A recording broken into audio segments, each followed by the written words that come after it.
KA option entry ప్రారంభం. Neat అభ్యర్థులు కూడా తప్పనిసరిగా పాల్గొనాలి.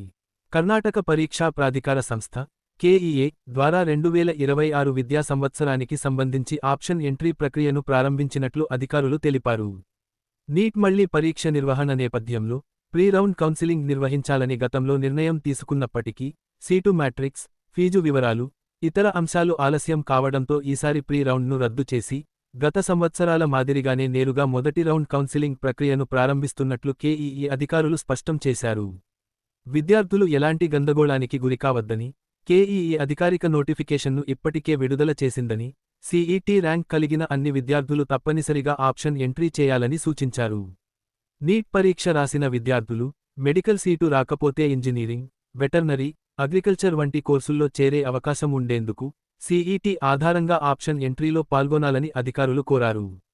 మెడికల్, డెంటల్, ఆయుష్ విభాగాలకు ప్రయత్నించే విద్యార్థులకు కూడా సీఈటీ ర్యాంక్ ఉంటే ఆప్షన్ ఎంట్రీ చేయడం మంచిదని తెలిపారు.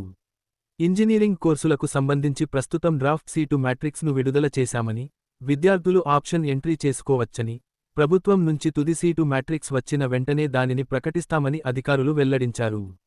డ్రాఫ్ట్ సీటు మ్యాట్రిక్స్లో కొన్ని సీట్లు పెరగడం లేదా తగ్గడం జరిగే అవకాశం ఉంటుందని, దీనివల్ల ఆప్షన్ ఎంట్రీ ప్రక్రియకు ఎలాంటి ఇబ్బంది ఉండదని తెలిపారు. నర్సింగ్, ఫార్మసీ, ఇతర ఆరోగ్య శాస్త్ర కోర్సులకు సంబంధించిన సీటు మ్యాట్రిక్స్ కోసం కొంతకాలంగా వేచి చూస్తున్నామని, దాదాపు 25 రోజులు ఆలస్యం కావడంతో ప్రీ రౌండ్ నిర్వహణ నుంచి వెనక్కి తగ్గామని, ప్రస్తుతం అన్ని కోర్సులకు సంబంధించిన ప్రక్రియను సక్రమంగా కొనసాగిస్తున్నామని అధికారులు తెలిపారు.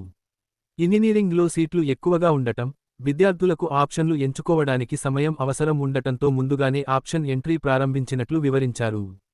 ఆప్షన్ ఎంట్రీకి ఎలాంటి పరిమితి లేదని, విద్యార్థులు తమకు నచ్చినన్ని కళాశాలలు, కోర్సులను ప్రాధాన్యత క్రమంలో నమోదు చేసుకోవచ్చని అధికారులు సూచించారు. మార్క్ రిజల్ట్ విడుదలైన తర్వాత కూడా ఆప్షన్లలో మార్పులు చేసుకునే అవకాశం ఉంటుందని, కాబట్టి ముందుగానే సరైన ప్రణాళికతో ఆప్షన్లు నమోదు చేసుకోవాలని తెలిపారు. ఆప్షన్లు నమోదు చేసే సమయంలో విద్యార్థులు చేసే ముఖ్యమైన పొరపాట్లను అధికారులు వివరించారు. తమకు ఎక్కువగా నచ్చిన కళాశాలలు, కోర్సులను పైభాగంలో ఉంచాలని, కేవలం సీటు వస్తుందో లేదో అనే ఆలోచనతో మంచి ఆప్షన్లను కింద పెట్టకూడదని సూచించారు. కంప్యూటర్ సిస్టమ్, విద్యార్థి ర్యాంక్, రిజర్వేషన్, ఆప్షన్ల ఆధారంగా సీటు కేటాయింపు చేస్తుందని, అందువల్ల విద్యార్థుల అసలు ప్రాధాన్యత క్రమం పైనుంచే ఉండాలని తెలిపారు. ఆప్షన్ ఎంట్రీ చేసే ముందు తెల్ల కాగితంపై ప్రాధాన్యత జాబితాను తయారు చేసుకుని, తల్లిదండ్రులతో చర్చించి, ప్రశాంతంగా నమోదు చేయాలని సూచించారు. ఇంజనీరింగ్ విద్యార్థులకు కేఈఏ ద్వారా 75,000కు పైగా సీట్లు అందుబాటులో ఉంటాయని, ప్రభుత్వ ఇంజనీరింగ్ కళాశాలల్లో కోర్ బ్రాంచ్లకు ప్రభుత్వం ఫీజు రాయితీ కల్పించిందని తెలిపారు. కౌన్సిలింగ్ ప్రక్రియ పూర్తిగా పారదర్శకంగా జరుగుతుందని, మధ్యవర్తులను నమ్మవద్దని కేఈఏ అధికారులు హెచ్చరించారు. డబ్బులు ఇస్తే సీటు ఇప్పిస్తామని చెప్పే వ్యక్తుల మాటలను నమ్మవద్దని, సీట్ల కేటాయింపు పూర్తిగా ర్యాంక్, రిజర్వేషన్, ఆప్షన్ల ఆధారంగానే జరుగుతుందని స్పష్టం చేశారు. కేఈఏ ద్వారా ఇంజనీరింగ్ మాత్రమే కాకుండా nursing, allied health sciences, pharmacy వంటి కోర్సులకు కూడా కౌన్సిలింగ్ జరుగుతుందని తెలిపారు. మేనేజ్మెంట్ సీట్ల విషయంలో కూడా జాగ్రత్తగా ఉండాలని, అధికారిక కౌన్సిలింగ్ విధానాన్ని మాత్రమే అనుసరించాలని సూచించారు. ఆప్షన్ ఎంట్రీ ప్రక్రియకు సంబంధించి విద్యార్థుల కోసం ప్రత్యేక వీడియోను కేఈఏ వెబ్సైట్లో అందుబాటులో ఉంచామని, దానిని చూసి సులభంగా ప్రక్రియ పూర్తి చేసుకోవచ్చని తెలిపారు.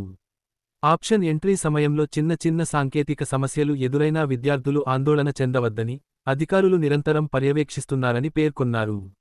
విద్యార్థుల భవిష్యత్తును దృష్టిలో పెట్టుకుని కౌన్సిలింగ్ ప్రక్రియను పారదర్శకంగా నిర్వహిస్తున్నామని, ప్రతి దశలో సమాచారం అందిస్తామని, విద్యార్థులు ప్రశాంతంగా ఆప్షన్ ఎంట్రీ పూర్తి చేసుకుని, తమ ర్యాంకుకు అనుగుణంగా మంచి కళాశాలలో సీటు పొందాలని కేఈఏ అధికారులు ఆకాంక్షించారు.